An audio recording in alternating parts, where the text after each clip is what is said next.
देखो, सबसे पहली बात हमारी कमजोरी क्या है? हम परेशान हो जाते हैं। संसार में देखो तो परेशान, परमार्थ की तरफ देखो तो हम परेशान हो। ये हमारा आदत स्वभाव बन गया परेशान होना। थोड़ा सा धैर्यवान बनो, गंभीर बनो। कोई इस भारी से भारी विपत्ति में परेशानी स्वीकार करके विपत्ति से थोड़ी निकला जाता। सुलझो, ठीक है, ये विपत्ति आई, समस्या आई, इसका समाधान होगा। ऐसा थोड़ी कि हमें नष्ट कर देगी।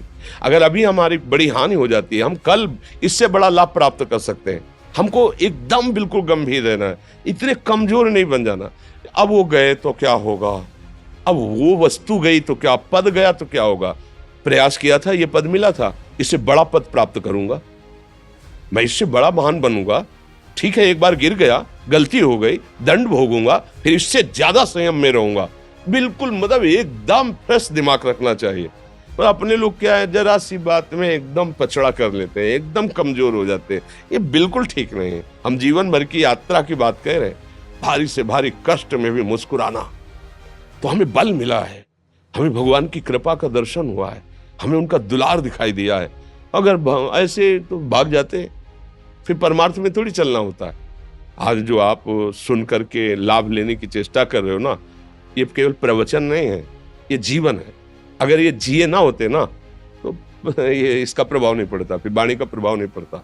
हम इसीलिए कहते हैं, जैसे आप लोग एकदम परेशान हो जाते हैं जब बोलो, क्या हमसे ज्यादा परेशानी होगी?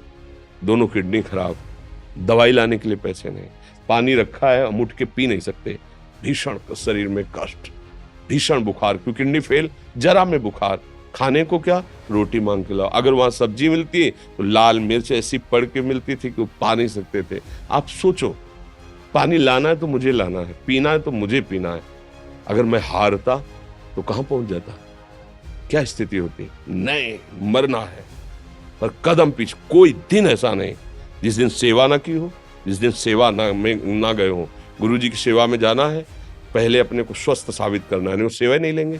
तुम बीमार हो, तुम कष्ट में हो, ऐसे उनकी दृष्टि परेशान थे, उनकी सेवा की, आके लेट गए।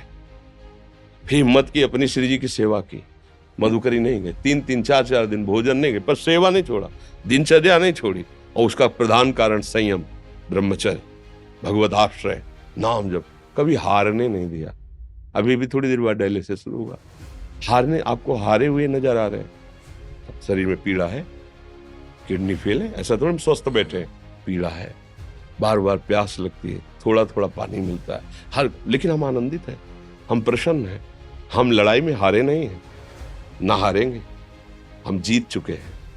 हम अपने मालिक के भरोसे में अपना संवाद, तो वो ये हम अपनी बड़ाई नहीं बता रहे, हम आपको बता रहे समस्या। सोचो, तुम्हारे पास तो माँ है, भाई है, बहन है, परिवार है, कोई ना कोई तो है ना। मेरा किसी ने कभी जीवन में ध्यान भी नहीं दिया। क्यों? बचपन से बाबा जी बन गए, किसी से प्यार नहीं, किसी से संबंध नहीं, कोई जानकारी नहीं, हम कहाँ हैं, वो कहाँ है, किसी से कोई मतलब नहीं। अच्छा, जवान साधु कौन श्रद्धा करे? कभी गांव जाने की हिम्मत नहीं पड़ती कि रोटी मांग ले, पता नहीं लोग क्या सोचेंगे, क्या भावना कर ले। हम दरवाजे पे खड़े हैं, क्या कैसी भाव, जो हमारे सामने आकाश वृत्ति से आया यौवन अवस्था में, वही पाया, अन्यथा भूखे रह गए। जब हम हर समय अपने को विवेक के द्वारा सावधान रखे, तो हम कभी निराश नहीं हुए, कभी उदास नहीं हुए, कभी ऐसा नहीं लगा कि यार हम दुखी, कभी नहीं लगा। उसी का फल है कि उस सुख का संकेत मिल गया जहां दुख की निशानी भी नहीं है। वही उसी के बच्चे हो, हम सब उसी धातु से बने हुए हैं। हम इतना क्यों परेशान हो जाते हैं? हम ये देखते हैं, अपने लोग थोड़ी बात बिगड़ गई परेशान, नहीं बिगड़ी तो बिगड़ जाने की संभावना में परेशान है। आज सुख है, लेकिन कल सुख छिन जाएगा तो हम आज के सुख में सुखी ना होकर कल के दुख की आने की संभावना में हम भयभीत हो। मतलब क्या हमारी सोच रह गई? हमको इतना बलवान बनना है कि सुख और दुख दोनों हमको छू न सके। भारी से भारी सुख की व्यवस्था है तो अहंकार नहीं, हर्षित होकर किसी का अपमान न करे कि हम धनी, हम पदाधिकारी, अमुक। भारी से भारी दुख आया तो हमें किसी के सहयोग की जरूरत नहीं, हम फिर अपने कदम बढ़ाएंगे, हम फिर जुड़ी हुई अपनी भावनाओं को सजाएंगे। मस्त जीवन, एकदम तुम अविनाशी के बच्चे हो।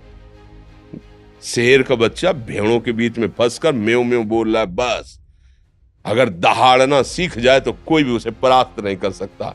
ऐसे भगवद अंश, तू प्रपंच में फंसकर अपने को इतना दीन क्यों देख रहा है?